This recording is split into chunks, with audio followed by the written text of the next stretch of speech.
Aujourd'hui, c'est Pâques.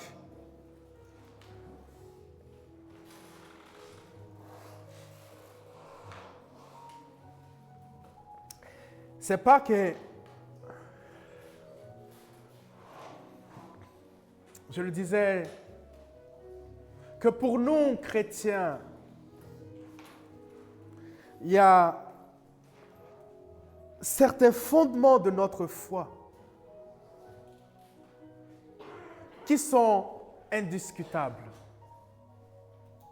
Et parmi ces fondements, chers frères et sœurs, nous avons la résurrection de notre Seigneur Jésus.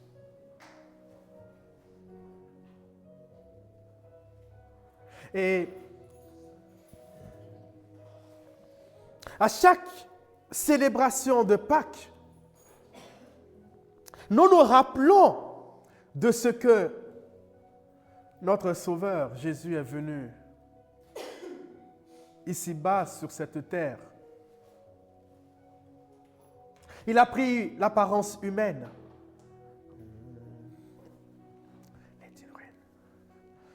Il a pris l'apparence humaine. La Bible dit qu'il n'a pas regardé comme une proie à arracher son égalité avec Dieu. Mais il s'est dépouillé. Autrement dit, il a dit, je viens ici-bas. Le statut que j'ai au ciel auprès de toi, Père, pour l'humanité qui s'est détournée de toi. Pour l'humanité qui a pris un autre chemin, autre que ce que tu as voulu pour eux. Je suis prêt à payer le prix. Je suis prêt à descendre et même à prendre une apparence humaine, malgré ses limites, malgré les limites de l'apparence humaine. Et même encore, et ça souvent on l'oublie, je suis prêt à prendre un grand risque. Lequel? Vivre comme être humain, c'est aussi être assujetti à ce à quoi tous les êtres humains étaient assujettis. C'est pour ça que la Bible nous dit que Jésus, comme nous, a été tenté en toutes choses. Mais lui, par la grâce de Dieu, il n'a point péché. Il n'a point péché. Ça veut dire quoi? C'était un risque. Et le Père attendait que Jésus puisse venir sur terre et aller jusqu'au bout de sa mission. Dans quel but? Dans le but de nous racheter. Jésus est venu à Noël. On se rappelle de sa venue ici-bas. Mais entre Noël et la Pâque, beaucoup de choses se sont passées. À la croix, on ne parle plus du petit Jésus. Non. À la croix, on ne parle plus du petit Jésus emmailloté. Non. Parce que pour aller à la croix, il fallait être fils de l'homme. Pour être sur la croix, il fallait être celui qui est rentré dans sa mission, celui de sauver toute l'humanité. Jésus, chers frères et sœurs, en venant ici-bas sur terre, avait reçu une fiche de mission, un ordre de mission. Raison pour laquelle, pendant qu'il était sur terre, Jésus a tout fait. Jésus savait où il devait aller, comment il devait finir. Et déjà, je m'arrête là pour demander, chers frères et sœurs, sommes-nous conscients que chacun de nous a un ordre de mission? ici-bas sur cette terre. À l'image de Jésus, lorsque nous fêtons Pâques, nous disons, ah oui, il est ressuscité, Jésus est ressuscité, mais Jésus a pu aller jusque-là parce que Jésus était conscient qu'il avait un ordre de mission et qu'il ne pouvait pas se laisser distraire pendant qu'il était sur terre.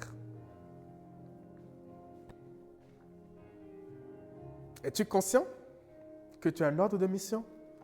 La Bible dit quoi? Que Dieu fait tout pour un but. Es-tu conscient que tu as un but pour lequel Dieu t'a créé? Es-tu conscient que tu as un but pour lequel Dieu t'a suscité?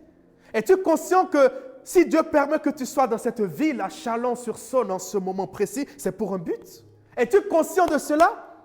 Chers frères et sœurs, le Dieu que nous adorons, le Dieu en qui nous croyons, ne fait rien au hasard. Chers frères et sœurs, en ce matin de Pâques, je voudrais nous rappeler cela. Nous fêtons la Pâques parce qu'il y a eu quelqu'un qui savait qu'il avait une mission à accomplir. Et il a été jusqu'au bout. Il a réussi sa mission. Toi et moi, sommes-nous conscients de cela? Parfois, nous nous laissons distraire. Jésus a été tenté en toutes choses. La Bible précise bien ça. Et à la croix, chers frères et sœurs, alors qu'on lui mettait les clous, chers frères et sœurs, parfois, souvent, on l'oublie, mais Jésus avait mal. Pourquoi? Parce c'est le corps, c'est ton corps là, c'est pareil. Donc, lorsque Jésus était sur la croix, c'est pareil. Pareil, il avait mal. Mais il a été jusqu'au bout. Pourquoi? Parce qu'il savait ce que le Père lui avait dit. Il savait ce pourquoi il était sur cette terre. Et il était conscient qu'il fallait payer un prix. Ah, Seigneur, aide-nous. Aide-nous. Regardez, c'est fou parce que Jésus lui-même, regardez ce qu'il dira à ses disciples. Alors qu'il sent que le temps arrive. Et ça, j'aime beaucoup avec Jésus. Non, c'est, waouh, Seigneur, accorde-nous la grâce. Il y a un jour, alors que Jésus était dans une foule, les gens, ils voulaient l'arrêter. Mais Jésus savait que ce n'était pas le moment. Non, vous savez quoi? Il s'est faufilé. Tranquillement. Pourquoi? Parce que ce n'était pas le moment. Mais, lorsque le moment approchait, regardez, lorsque le moment approchait, il va dire à ses disciples, dans Matthieu 20, à partir du verset 17, c'est écrit ceci.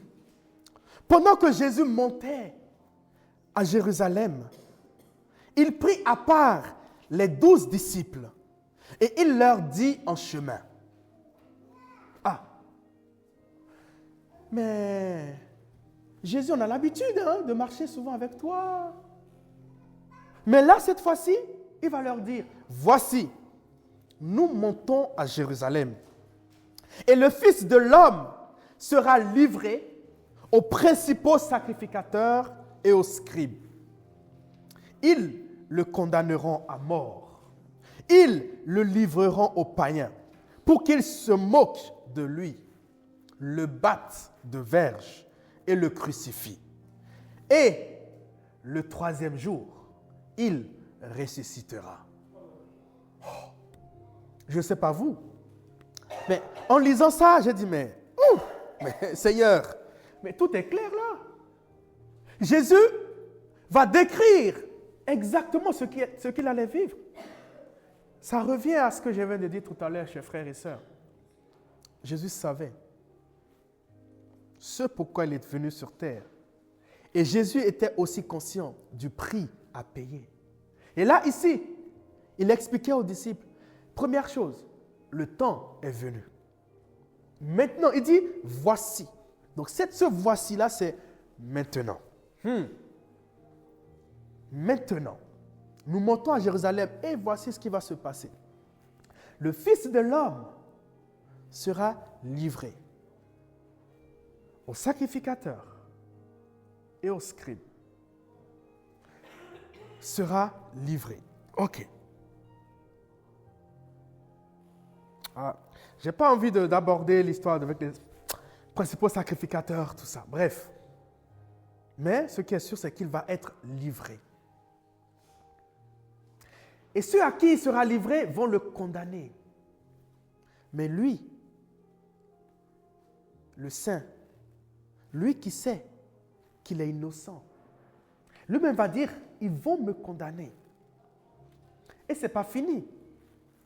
Ils vont en plus me livrer aux païens. Et ceux-là vont se moquer de moi. Et ce n'est pas fini. Ils vont même me battre. Ils vont même me donner des coups. Et ensuite, ils vont me crucifier. Quel programme, hein? Quel programme?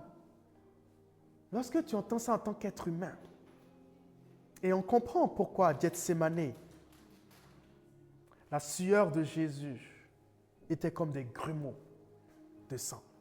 Pourquoi? Parce que Jésus, la Bible nous le précise, chers frères et sœurs, 100% homme, 100% Dieu. Et sur la croix, il savait qu'il allait souffrir. Sur la croix, il savait que pour prendre tous les péchés, pour justifier l'être humain, pour permettre la réconciliation avec Dieu, il y a un prix à payer. Et Jésus était en train de dire à ses disciples, voici le prix à payer. Mais, il dit, et le troisième jour, il ressuscitera.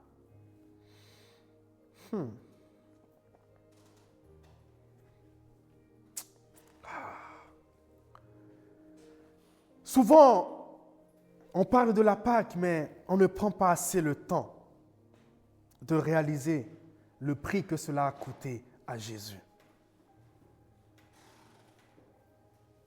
Très souvent dans nos vies,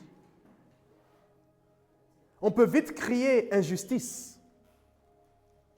Très souvent, quand il nous arrive quelque chose, on peut vite crier, mais non, pas à moi, moi j'ai rien fait, mais non, pourquoi moi?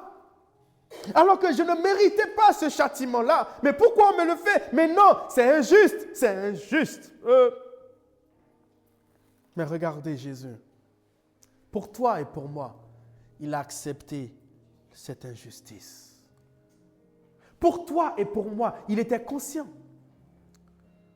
de ce qu'il allait vivre. Mais pour toi et pour moi, il a accepté de vivre cela. Es-tu conscient? Es-tu conscient? Et ce matin, une fois cela dit,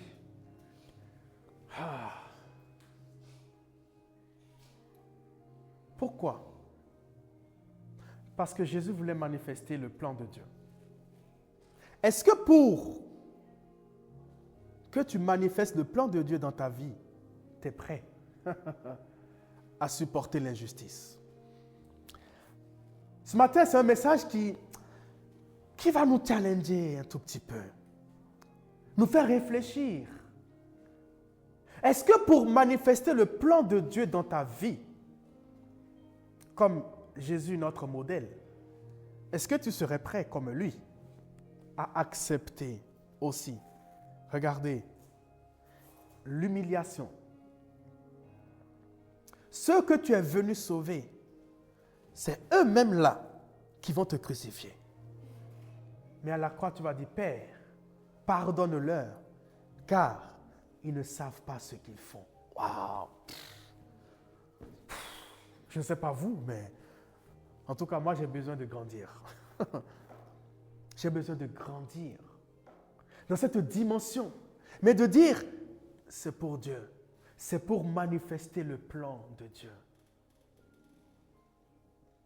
Seigneur, aide-nous à accepter parfois ce qu'on peut voir comme injustice pour que ton plan se manifeste. Mais j'aime bien, parce que Jésus va leur dire tout ça, mais il va dire, et le troisième jour, il ressuscitera.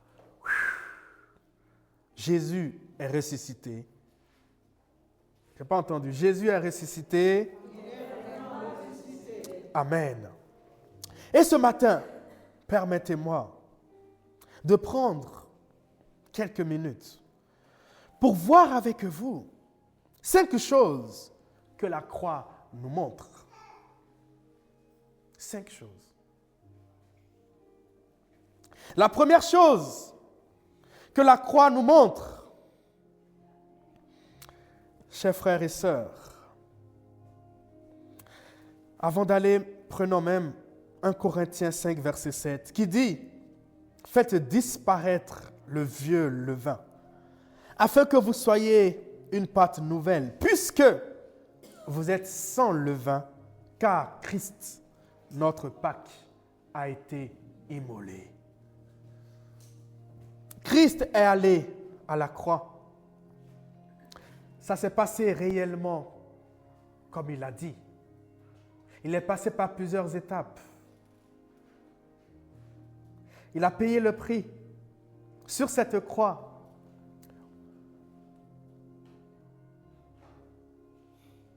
Abandonné sur cette croix. Insulté sur cette croix. Humilié.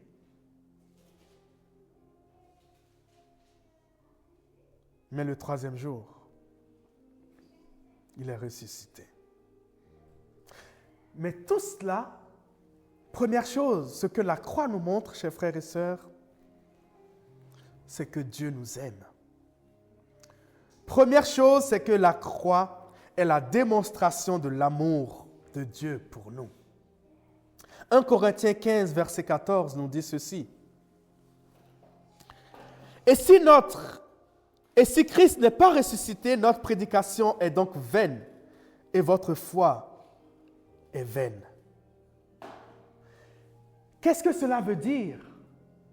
Ça veut dire que notre foi, c'est pour ça tout à l'heure j'ai dit, dans la vie du chrétien, il y a des choses qui sont indiscutables. Et parmi ces choses indiscutables, et si Christ n'est pas ressuscité, notre prédication, elle est vaine. L'apôtre Paul dit, et votre foi aussi. Notre foi est basée sur la résurrection de notre Seigneur Jésus.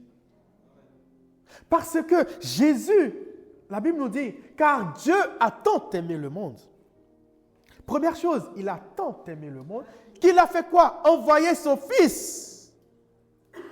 Afin que, vous pouvez dire,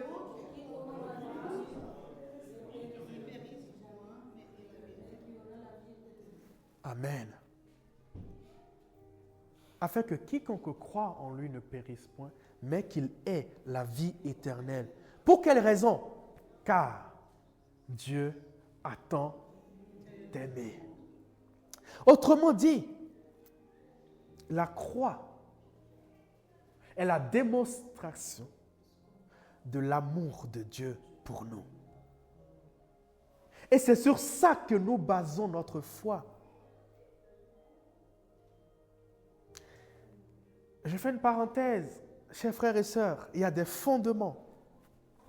Il y a des fondements de la foi qu'on doit comprendre. Et ne soyons pas, comme c'est écrit, comme ces enfants immatures, qui sont ballottés à tout vent de doctrine.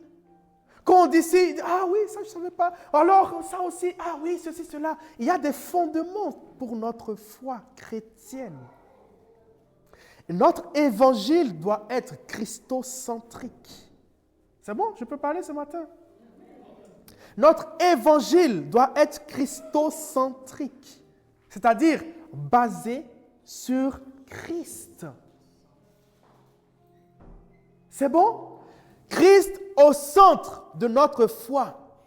Et Christ au centre de notre foi, c'est Christ ressuscité pour nous. L'apôtre Paul dit, si il n'est pas ressuscité, ben, ce n'est même pas la peine. Notre prédication, elle est vaine. Voilà, elle est vaine. Et votre foi aussi. La foi chrétienne est basée sur Christ. C'est bon? Je peux continuer? Très bien. Donc, première chose, la croix nous montre l'amour de Dieu pour nous. On continue. 5 choses, j'ai dit, première chose. La deuxième chose, c'est que vous et moi, nous avons besoin, de par le péché, pour ne pas dire la désobéissance d'Adam et Ève, vous et moi, nous avons besoin d'un sauveur, qu'on le veuille ou pas, qu'on en soit conscient ou pas. Regardons 1 Corinthiens 15, versets 3 et 4. Ce que la croix nous apporte, chers frères et sœurs, c'est que la croix nous justifie. Est-ce que je peux avoir un amen ce matin? Amen. La croix nous justifie. C'est écrit, je vous ai enseigné avant tout, comme je l'avais aussi reçu, que Christ est mort. Que Christ est mort pour ceux qui l'ont, vous avez? Christ est mort pour nos péchés. Selon les Écritures, qu'il a été enseveli et qu'il est ressuscité le 3e jour selon les Écritures. Donc là, l'apôtre Paul, il remet encore l'accent, il dit, je vous le rappelle, que Christ est mort. La raison, c'est quoi? C'est pour nos péchés. Pourquoi? Parce que toi et moi, nous avons besoin d'être justifiés. Et désormais, alors que Adam et Ève ont désobéi, et cette désobéissance, finalement, est tombée sur nous tous. Un enfant qui naît aujourd'hui, naturellement, il rentre dans cette désobéissance. Mais, que faire pour s'en débarrasser? Jésus est venu pour cela, chers frères et sœurs. Il est mort pour nos péchés. Et ce matin de Pâques, je voudrais, plutôt le Saint-Esprit voudrait que nous en soyons conscients ce matin. Que Jésus-Christ est mort pour nos péchés.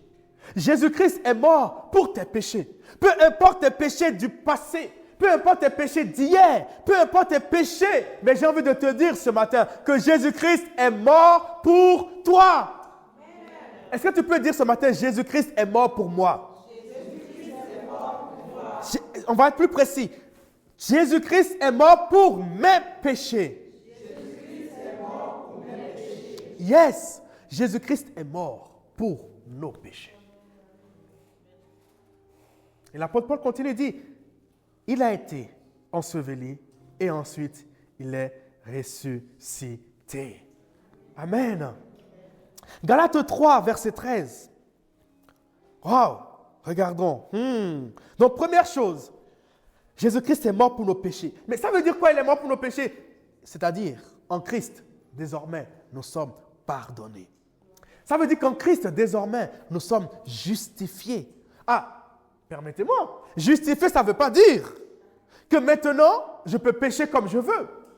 De toute façon, je suis justifié. Non. Mais non, ce n'est pas de ça qu'il s'agit. Non. C'est bon? Ce n'est pas de ça qu'il s'agit. Il ne s'agit pas du fait que Jésus-Christ est mort pour mes péchés. Ça veut dire quoi? Je peux pécher comme je veux. Jésus-Christ est mort. Mais non. Mais non, chers frères et sœurs. Lorsque nous sommes conscients, regardons le début, lorsque nous sommes conscients du prix qu'il a payé pour nous, du prix qu'il a payé pour nous, alors que nous étions dans l'ignorance et que nous péchions, mais désormais que nous croyons qu'il a payé le prix pour nous, mais en fait, il nous donne désormais un nouveau chemin sur lequel nous devons marcher en tant qu'enfants de Dieu. Un enfant de Dieu ne doit pas, comme on le dit, abuser de la grâce, n'est-ce pas? Ne dire, j'ai été gracié, donc je peux pécher. Non, chers frères et sœurs. Regardons. Galates 3, verset 13. Christ nous a rachetés de la malédiction de la loi, étant devenu malédiction pour nous, car il est écrit, maudit est quiconque est pendu au bois. Est-ce que ça parle à quelqu'un ce matin? Christ nous a rachetés de la malédiction de la loi, étant devenu malédiction. Moi, ça fait longtemps, mais la première fois que j'ai lu ça, j'ai dit, oula, donc ça m'avait choqué. J'ai dit, mais étant devenu malédiction, j'ai dit, Christ devenu malédiction pour nous, pour toi et pour moi. Christ est devenu malédiction. Waouh, je ne sais pas si on réalise ces choses-là. Pourquoi? Pour que nous puissions être rachetés. Rachetés de la malédiction de la loi. Malédiction de la loi.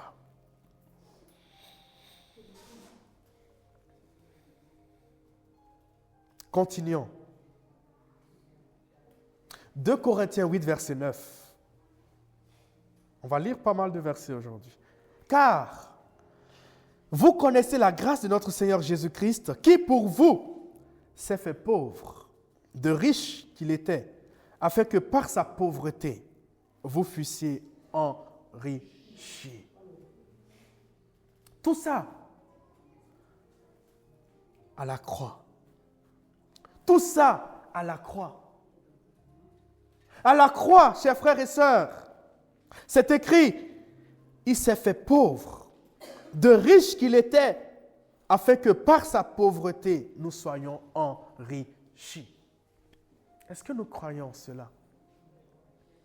Est-ce que nous croyons que nous sommes riches en Christ? Est-ce que nous croyons que nous sommes bénis en Christ? Et que nous ne sommes plus maudits en Christ? Et déjà, est-ce que tu crois que les paroles de malédiction qu'il y a eu dans ta vie, lorsque tu acceptes Christ comme Seigneur et Sauveur, et que tu crois en lui, est-ce que tu crois que tu es délivré de ça? Si tu le crois.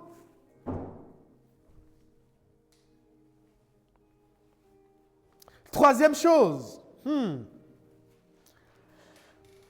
que la croix nous montre, c'est que le diable a été vaincu. Troisième chose que la croix nous montre, c'est que le diable a été vaincu. Et voyons ensemble Colossiens 2,15. C'est bon? Il a effacé l'acte dont les ordonnances nous condamnaient et qui subsistait contre nous, et il l'a détruit en le clouant à la croix. Point virgule. Il a dépouillé les dominations et les autorités et les a livrées publiquement en spectacle, en triomphant d'elles par la croix. Amen. Oui, on peut acclamer le Seigneur. Oui, on peut. Oui. Oui, Jésus a vaincu l'ennemi, chers frères et sœurs.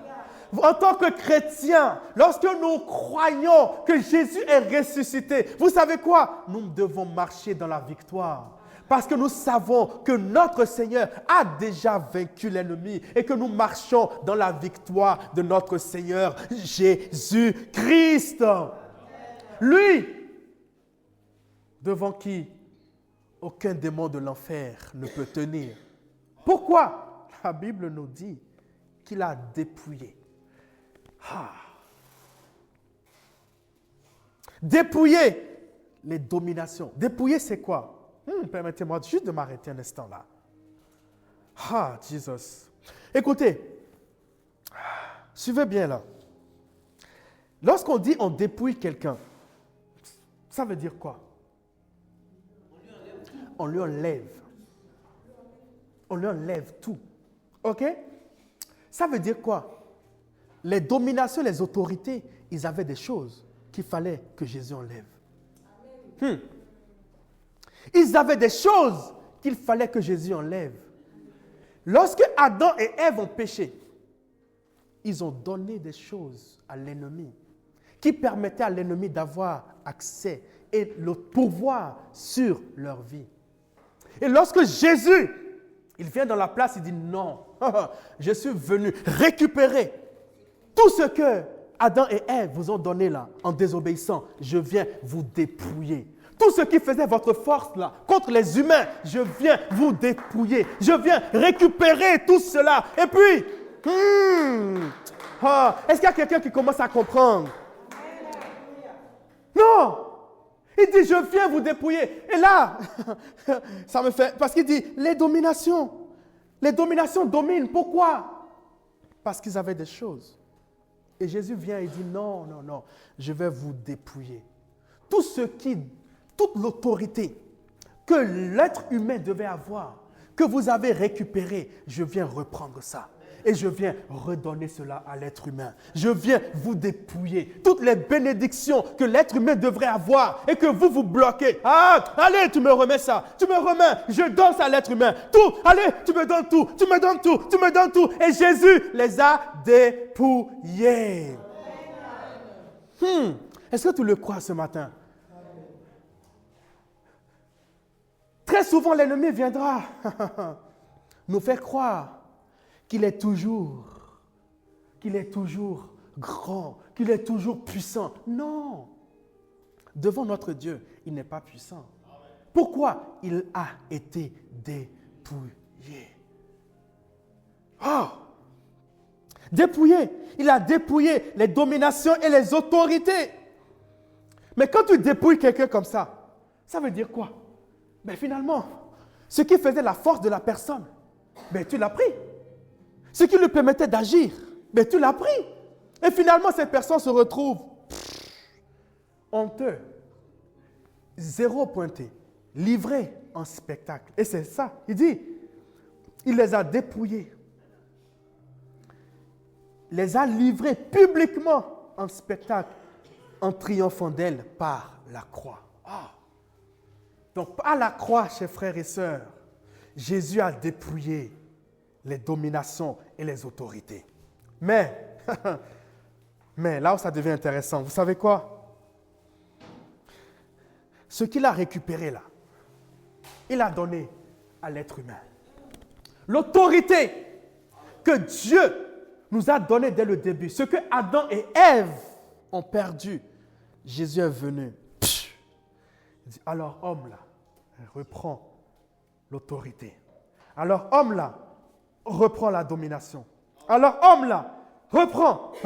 C'est écrit les dominations. À qui Dieu a dit de dominer?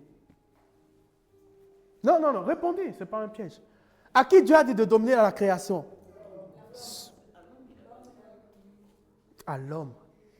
Et là, ici, on nous parle de domination. J'ai dit, mais non, il y a un truc qui est déréglé là. C'est à l'homme. Moi, j'ai dit de dominer. Alors, je redonne la domination à l'être humain. Je redonne la domination et l'autorité à l'être humain. Donc, désormais, là, être humain, tu es restauré. Quand tu crois en Jésus-Christ, tu es restauré. Et tu sais quoi? Désormais, tu prends autorité sur tous les démons. Désormais, au nom de Jésus. Est-ce que quelqu'un commence à comprendre là? Est-ce que quelqu'un commence à comprendre? Est-ce que tu es conscient qu'en Christ, tu as l'autorité? Mais il te l'a acquise où? À la croix. Raison pour laquelle, chers frères et sœurs, notre évangile, c'est basé sur la croix, basé sur la résurrection, parce que c'est là, frères et sœurs, que tout a commencé pour nous. C'est là que tout a commencé pour nous. Je continue. Donc, on a compris que le diable a été vaincu. Mais ce qui est le truc avec le diable, permettez-moi encore un instant, c'est qu'il est rusé. C'est bon? On l'appelle le malin. Vous êtes d'accord? Il est rusé. Et dans sa ruse, il viendra tout le temps. On l'appelle le rusé, le malin, mais on l'appelle encore le père du mensonge. Et un des points forts qu'il utilise, c'est de mentir. De toujours faire croire qu'il a toujours la domination. De toujours faire croire qu'il a toujours l'autorité alors qu'il a été dépouillé. Ça veut dire quoi? C'est à nous, à chaque fois, de lui rappeler sa place. Donc, lorsque nous sommes dans les combats spirituels, chers frères et sœurs, ce ne sera jamais par nos propres forces, Mais il faudrait qu'on lui rappelle tout le temps la croix. Hé, tu m'attaques. Hé, pardon, hein. Je vais te montrer là où tu as été dépouillé. À la croix, la Bible me dit que tu as été dépouillé. Alors, ne viens pas me faire croire des choses ici, là. Non, non, non. Jésus a triomphé de toi à la croix. Alors qu'on vient, on te dit oui, oh, tu es recherché. Oh non, dans ceci, on va te faire du mal. Tu es cherché, tu dis, vous savez quoi? Par mes propres forces, je ne peux rien. Mais, je viens en croyant en Jésus-Christ, le ressuscité. Et le ressuscité, vous savez quoi? La Bible me dit qu'à la croix, il a triomphé. À la croix, il a dépouillé les autorités, les dominations, en triomphant d'elles. Ah! Alors, je viens en cet instant implorer la puissance de mon Seigneur Jésus. La puissance du ressuscité sur cette situation. Et je crois que rien ni personne ne peut tenir devant lui.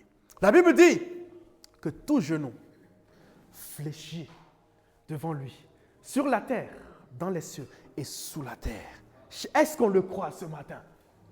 Donc à chaque fois, chers frères et sœurs, quand l'ennemi vient, quand le père du mensonge vient, nous devons venir avec une seule chose, la vérité de la parole. La vérité de la parole, mais aussi en étant conscient de l'autorité que nous avons en Christ. Est-ce que tu le crois ce matin? Amen. On continue. Troisième chose que la croix nous montre, c'est quoi? Quatrième chose. Troisième chose, c'est que le diable a été vaincu. Quatrième chose, wow, là, on va lire ensemble. 1 Pierre 1, verset 3. Quatrième chose, 1 Pierre 1, verset 3. C'est écrit, béni soit Dieu, le Père de notre Seigneur Jésus-Christ, qui, selon sa grande miséricorde, nous a régénérés pour une espérance vivante par la résurrection de Jésus-Christ d'entre les morts. La quatrième chose, c'est quoi? C'est que par la croix, oh Jesus, nous retrouvons l'espérance. C'est que par la croix, nous retrouvons l'espérance. Et j'aime beaucoup, c'est écrit l'espérance vivante. Oh! Est-ce que quelqu'un comprend ce dont je parle? Alors que l'être humain était sans espérance. L'être humain était perdu, voué à la mort éternelle. Mais à la croix et surtout à la résurrection, comme nous le dit, c'est écrit, par la résurrection de Jésus-Christ d'entre les morts, nous sommes régénérés pour une espérance vivante. L'espérance, chers frères et sœurs, c'est quoi? Comme on en a déjà parlé, c'est de savoir que peu importe ce que je vis, peu importe ce que je traverse, je sais que mon Rédempteur est vivant. Je sais que ma vie ici-bas n'est pas le tout et que peu importe ce que je vis ici-bas sur cette terre, j'ai la vie éternelle avec mon Dieu. Je suis non seulement, c'est écrit quoi? Que je suis régénéré. C'est-à-dire que mon esprit redevient comme Dieu m'a créé. Désormais, je me reconnecte à mon Créateur. Désormais, je me reconnecte à mon Créateur, à celui qui m'a créé. Et comme je me reconnecte à lui, ma vie reprend du sens. Ma vie spirituelle reprend du sens. Et comme ma vie spirituelle reprend du sens, je ne regarde plus non seulement aux choses visibles, je ne regarde plus non seulement à ce que je vis ici-bas, mais je regarde aussi à cette espérance glorieuse et merveilleuse que j'ai en lui. Cette espérance glorieuse me dit quoi? Me dit qu'au troisième jour, il est ressuscité. Et cette espérance me dit qu'il est monté au ciel. Dans Jean 14, il dira à ses frères, à ses disciples, mais ne soyez pas inquiets, mais je monte juste vous construire des demeures. Et quand j'aurai fini, je reviendrai vous chercher. Cette espérance, c'est de dire que mon Seigneur est en train de me construire une demeure. Et quand il aura terminé, il reviendra nous chercher. Cette espérance, c'est de dire qu'il reviendra. Et vous et moi, nous serons dans sa gloire. L'apôtre Paul, dans ces derniers jours, il dira quoi? Il dira, j'ai achevé la course. J'aime beaucoup. Parce qu'il va parler d'une course. Comme si sur la terre, chers frères et sœurs, on faisait une course. Une course vers quoi? Vers notre Créateur. Mais une course de quoi? Je l'ai dit tout à l'heure au début. De la mission que Dieu nous donne à chacun. Du plan de Dieu pour chacun. Chers frères et sœurs, courons la bonne course. Et ce que j'aime, il dira désormais, la couronne de justice me sera donnée par le juste juge. Et il ne va pas s'arrêter là. Il dira cette couronne sera donnée non seulement à moi, mais aussi à tous ceux qui auront cru en son avènement. Chers frères et sœurs, l'espérance que nous avons, c'est qu'en lui, nous aurons une couronne. L'espérance que nous avons, c'est qu'en lui, tout ce que nous faisons ici-bas pour lui, chers frères et sœurs, il nous donnera une couronne au ciel. Et la Bible nous parle d'une couronne incorruptible. La Bible me dit d'une couronne incorruptible. Autrement dit, cette espérance que je vis ici-bas, c'est quoi, chers frères et sœurs? C'est que je ne regarde plus uniquement. J'ai commencé ce message par quoi? Par vous dire que Jésus était conscient qu'il a un prix à payer. Et cette espérance, c'est de dire, peu importe le prix de l'humiliation, peu importe le prix de la douleur, peu importe le prix du manque, peu importe le prix de l'isolement, peu importe le prix de l'abandon, peu importe le prix, j'ai une espérance. J'ai une espérance en lui. Et il reviendra nous chercher. Et nous régnerons avec lui pour l'éternité. Et Jésus-Christ est allé à la croix. Vous savez pourquoi? Pour que nous puissions vivre avec lui pour l'éternité.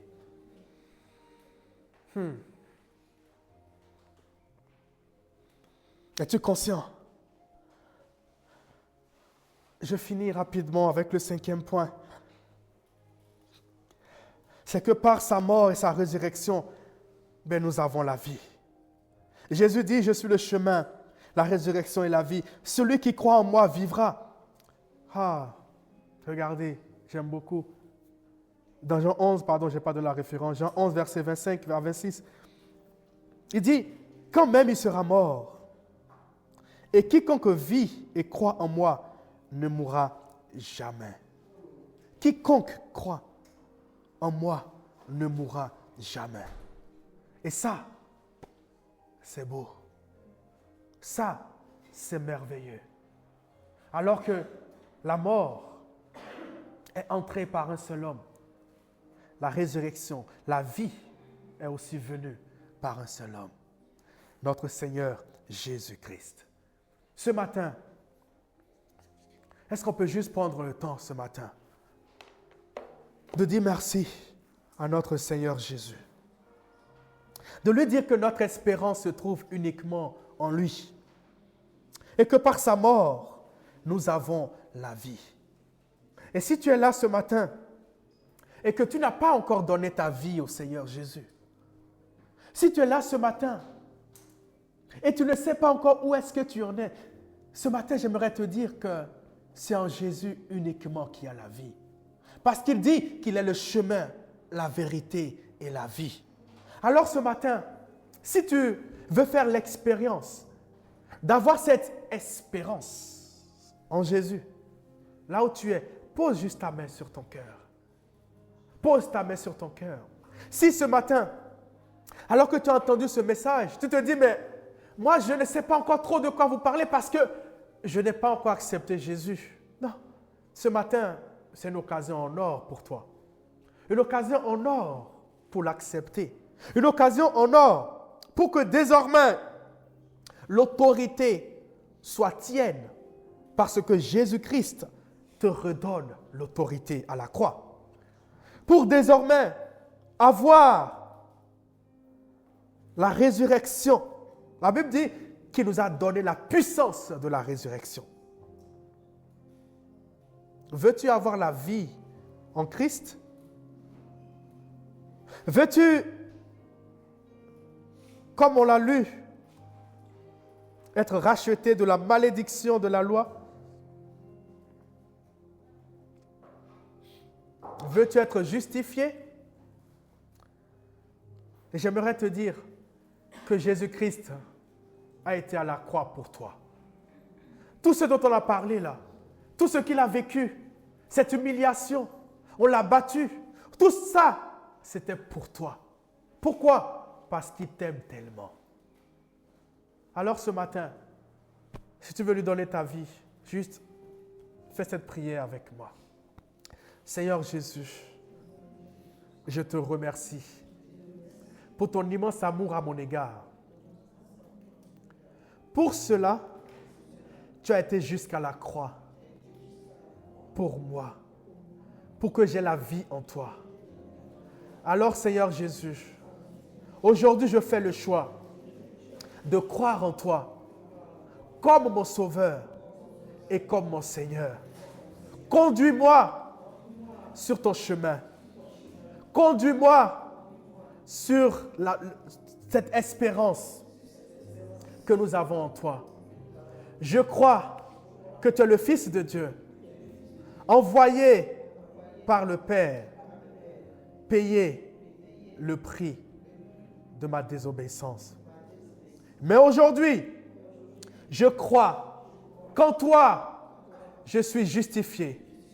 Je crois qu'en toi, mes péchés sont pardonnés. Et je crois qu'en toi, une nouvelle vie commence pour moi. Garde-moi sur ton chemin, maintenant et pour toujours, dans le nom de Jésus-Christ. Amen. Amen. Amen. Est-ce qu'on peut acclamer le Seigneur? Wow.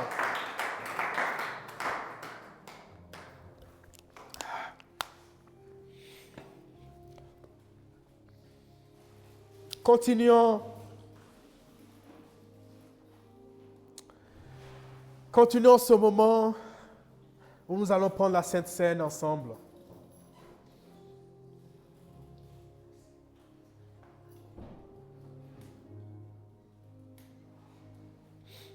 Pour ça, j'aimerais vous lire un passage.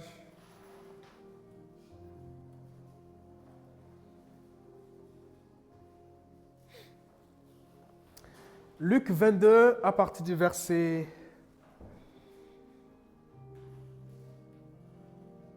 Oui, allez. Du verset 12. Ou même verset 11, tiens.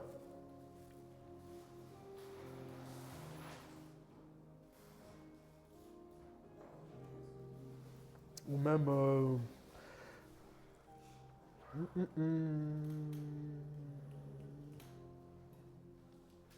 Bon, lisons à partir du verset 13, ok?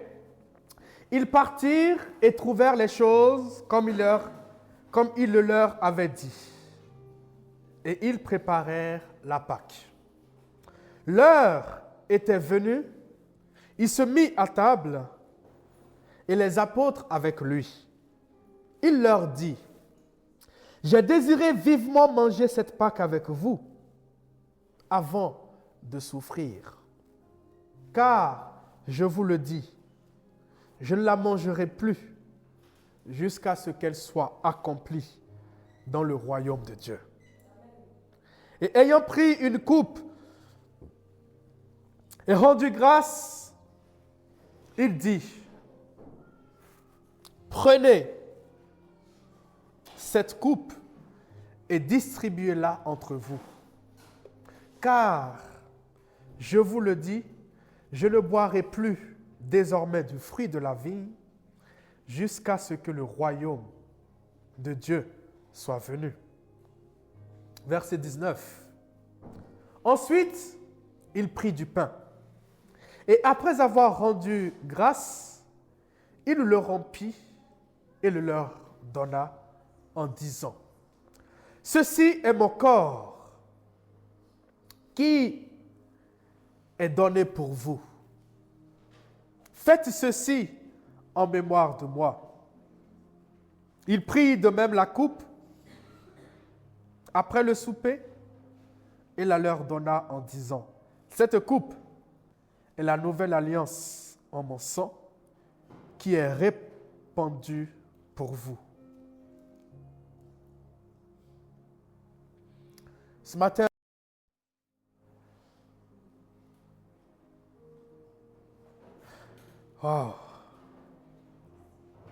ayant réalisé le prix que Jésus a payé,